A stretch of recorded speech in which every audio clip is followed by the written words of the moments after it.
Mifanatrika tsy hambahamba sahala mitaratra sy ny taremo isika isanandro ato anatin'ity chaîne ity ary tilorana foana ny arahaba mba ho mariky fanajana sy ny firarian-tsoa arahaba samy tsara akory samy soa isika rehetra mpanaraka an'ity chaîne ity. Ny zavatra izay zarentsika ato anatin'ity chaîne ity mo dia toy ny fanao mahazatra, mizara ny zavamisy ary mizara ireo rehetra mandalo ao a Madagasikara.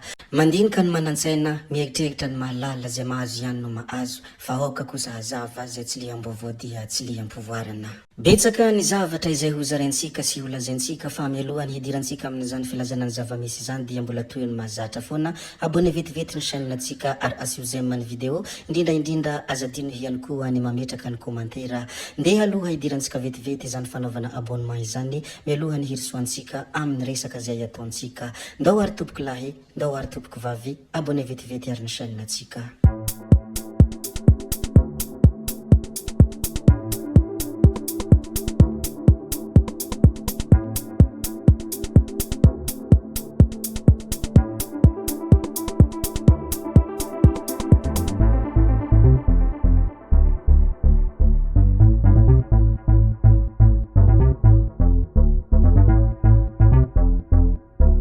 Mikasika ny zavanisy tany Ambatondrazaka dia tsaho ny filazana ny fisiany fanafody lany daty tao amin'ny tambanjotra Facebook.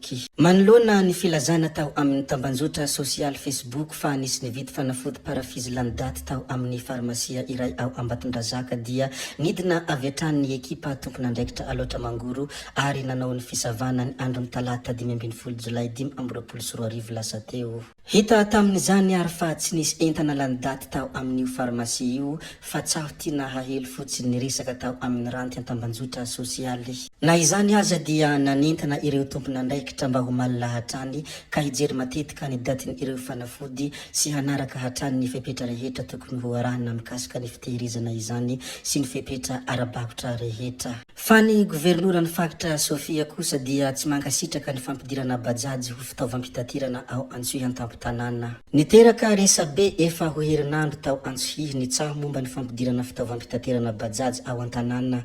Nanome 30 andro hisainana sy hanovana toetra ratsy sy fomba ratsy ny ireo mpamily taxi ville ny ben'ny tanàna ary nampitandrina azy ireo ihany koa. Omaly 15 Jolay 2024 dia nampiantso ireo mpamily sy mpisehatra amin'ny fitateram-bahoaka taxi ville ao Antsohihy ny governoran'ny faritra Sofia Andriamatoa General Lilson René de Roland no sady nanazava tamin'ireo mpamily sy ny tompon'ny fiara fitateram-bahoaka ireo niteboka maharatsy ny fidiran'ny bajajy ao an-tanàna. Tombotsoa an'olombitsy ny fampidirana bajajy, efa anao tambazana vola be sy bajajy maro aho fa tsy nandray ary tsy nanaiky ny hampidirana bajajy eto.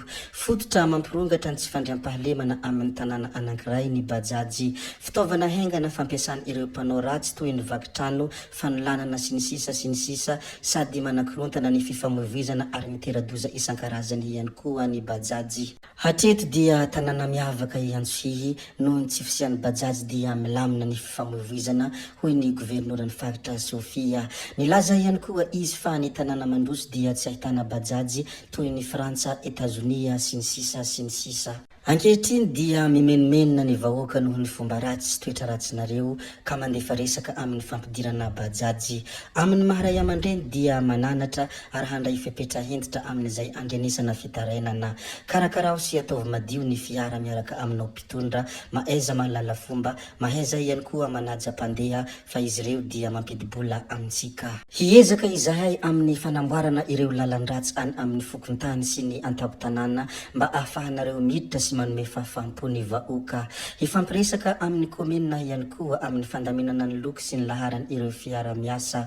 Andraisana fepetra ireo tsy miditra anatin'ny syndika izay vondrona ahafahana manaramaso ny fomba fiasan'ny taxi ville sady manampy amin'ny fitiazana amin'ny fanaran-dalàna sy ny fitsipoka mifehy ny fifamoivoizana ary ny fitateram-bahoaka an-tanàna hoy hatrany ny governoran'ny faritra Sofia. Mazava moa iny fanambarana izay nambaran'ny governoran'ny faritra Sofia Andriamatoa General Lilson iny ny hoe tsy mankasitraka ny fampidirana bajajy ao an-tampon-tanàna Antsohihy fa kosa dia manentana ny mpamily taxi mba hanaja mpandeha ary mba hanara-dalàna ihany koa. Fa ny ao Mandritsara kosa dia mihazakazaka miditra amin'ny sehatra ara-panjakana ireo fikambanam-behivavy.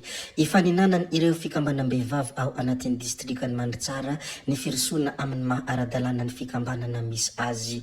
Manao ny aina tsy ho zavatra ny mpitarika ny fikambanana anivon'ny komina sy distrika. Fikambanana Anjatony no efa nahazo ny fanamarinana ny fijoroana ara-panjakana tato anatin'ny volana vitsy nitondran'ny filoha komiti-mbehivavy Valomaritsa Mandritsara izay tarihin'ny filoha Razananivo Agaty. Mavitrika ireo vehivavy mientana mikarakara ny antotan-taratasy momba izany satria tsapan'izy ireo fa mitondra vokatsoa ho an'ny fiainam-pikambanana misy azy tsirairay izany. Maro raha teo no efa nahazo tombotsoa amin'izany toy ny fisitrihana fiofanana arahan'ny fanampiana ara-pitaovana. Nanambarany mahazava-dehibe ny fanaovana ara-dalàna ny fikambanana izay ny delegen'ny mponina Andriamatoa Toto Zaki tamina fandraisam-pitenenana izay nataony. Ampahafantarana etoana ihany koa fa hovitaina mialohan'ny fioanam-beny Sadeka ny 20 kilometatra voalohany amin'ny autoroute.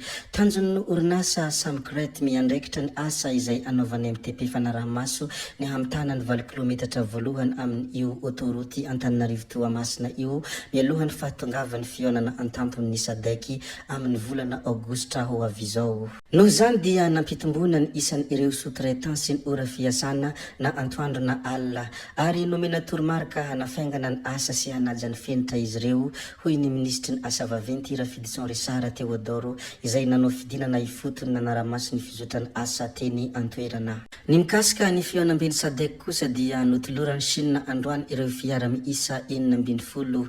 Notoloran'ny Chine androany teny amin'ny lapam-panjakana Iavoloha ireo fiara miisa 12 izay hitaterana ireo filoham-pirenena hiatrika ny fionam-beny Sadeky atao eto Madagasikara amin'ny 12 sy 17 Aogositra ho avy izao. Raha araka ny fantatra mikasika an'ity fiara ity moa dia manodidina ny 60,000 euro eo no eo na 306 millions d'ariary ny vidin'ny fiara iray.